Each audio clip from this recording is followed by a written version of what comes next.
Hi guys, welcome to 2026 and happy new month. I do hope you had a fantastic holiday and I do hope you did get into the new year in good spirits. Now welcome to my month's tray. My name is CeeChronicles in case you're here for the very first time, and I post fragrance related content and do invite you to subscribe and join the family. Now to those who are returning, thank you so much guys for the continued support. We have Dusk and this is Huawei from the house of Paris Corner. This is a fragrance I opted to put on this month's tray because it's just a gorgeous gourmand, guys. This is a serving of that caramel, the butter. It does list the booze, but it's not so much about the booze when it comes to Huawei. It's just more of an enjoyable, even dessert-like fragrance. Now, Paris Corner gave us Peach Delulu, and then we got Peach Velvet from Hadlaj, and then we got Peach Please. I have both Peach Please, all three.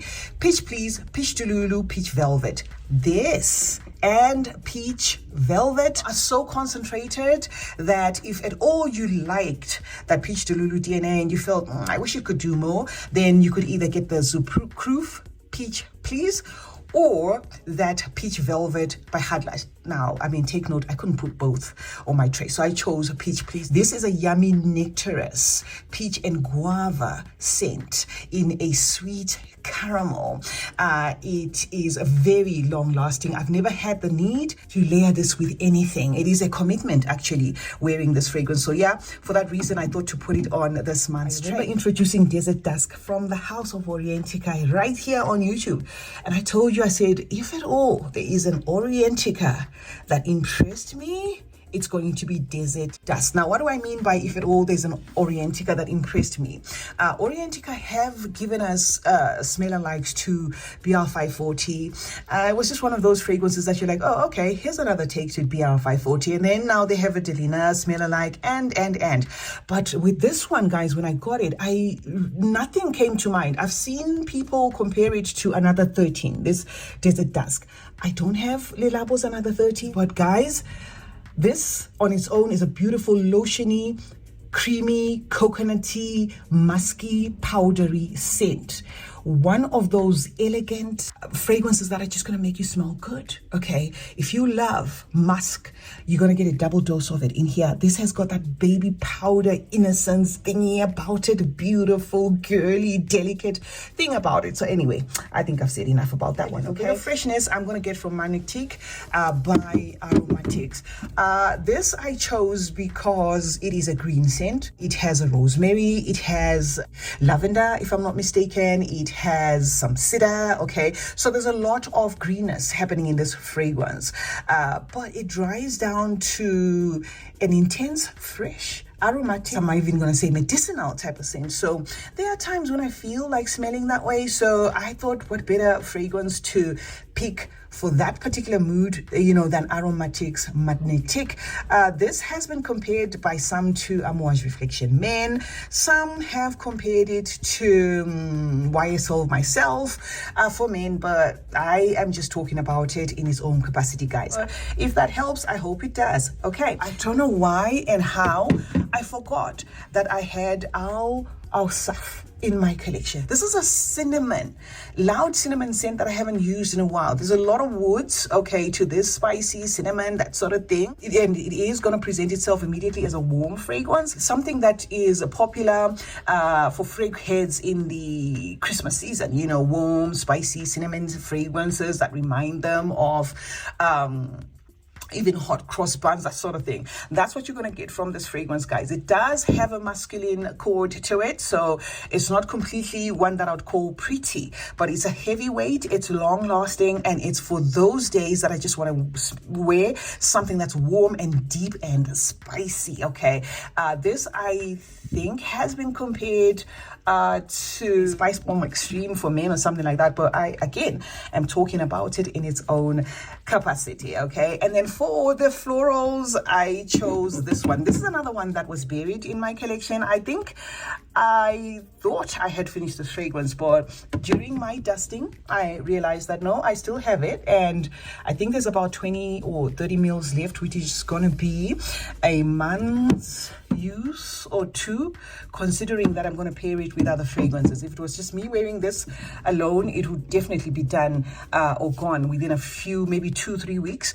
But because I'm pairing it with the rest of them, it's going to take a little while for it to finish. Jazab, okay, by Adhal Zafran is that rose, Jemmy Rose, okay, Jemmy Rose scent, fusion of the Lenui Tresor and one of the flankers, somewhere in between there. You cannot outright call it a Lenui Tresor clone because it's not as intense as Lenui Tresor. It's kind of light, okay, it's kind of like a lighter interpretation, making it such that it feels more like the flanker, one of the flanker, the one that came immediately after. We are going to play with that. Now, one fragrance that will always be on my tray, let me show you how much of this is left now. Okay, so this means I have to open another bottle. Primary Extrait de Parfum by Macedon Perfumes and myself, all right? Call it bias or whatever, I am always going to have this fragrance, you know, on my tray. I'm always going to have it in my handbag. I wish I had a travel size, you know, to put in my handbag, but I move around with a full bottle, and more often than not, people ask to spray it. People that know me ask about it, and they get to test it out and stuff. So I literally run through a bottle of Proud Mary every 2 weeks, if I have to be honest. Now, Proud Mary Extrait de Parfum is a limited release by Macedon Perfumes and myself, CeeChronicles.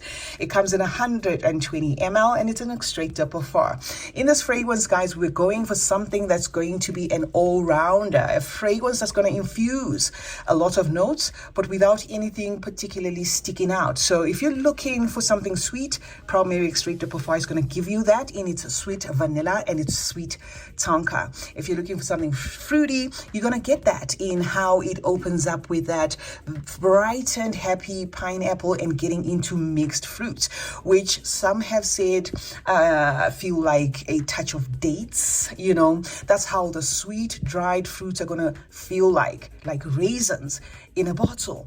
And if you're after a floral, you're gonna get that as well, because it does have the most gentle jasmine that we've put in the mid that is going to be drifting through, and your nose is going to be perceiving a gentle white floral. And then it has, of course, the spices and a little bit of some patchouli. So this will always be on my tray. I love Proud Mary. I love how it layers with a lot of fragrances.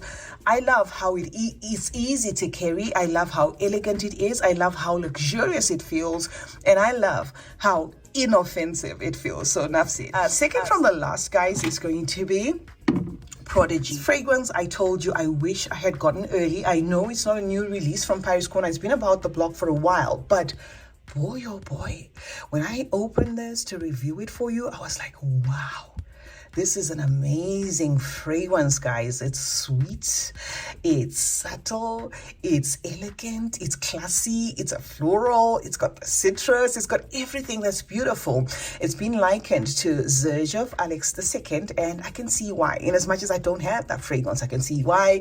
It does smell very expensive to the nose, and for the price of Jazab's, I guess, you know, it does do justice to that DNA that it's been compared to. Then last but not least is this baby. This is the second one in my collection, Athena, but it's also the third bottle in the house because Mima went crazy for Athena by Maison Alhambra, one of the very good representations or takes to that Burberry goddess DNA. If you're looking for a sweet fragrance, this is going to give you that. It's got a lot of notes. If you look at the scent pyramid, a lot of notes that can get you confused. Okay, it's going to drop some florals there, drop that sweetness there.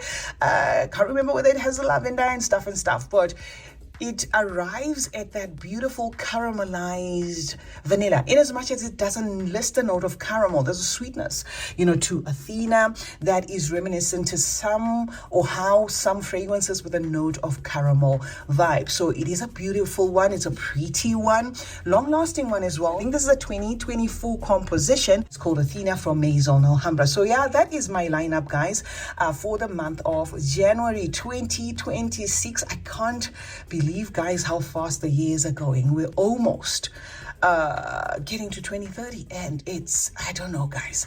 So yeah, that's my lineup. Primary straight to Parfum, you can still purchase on www.macedonperfumes.com.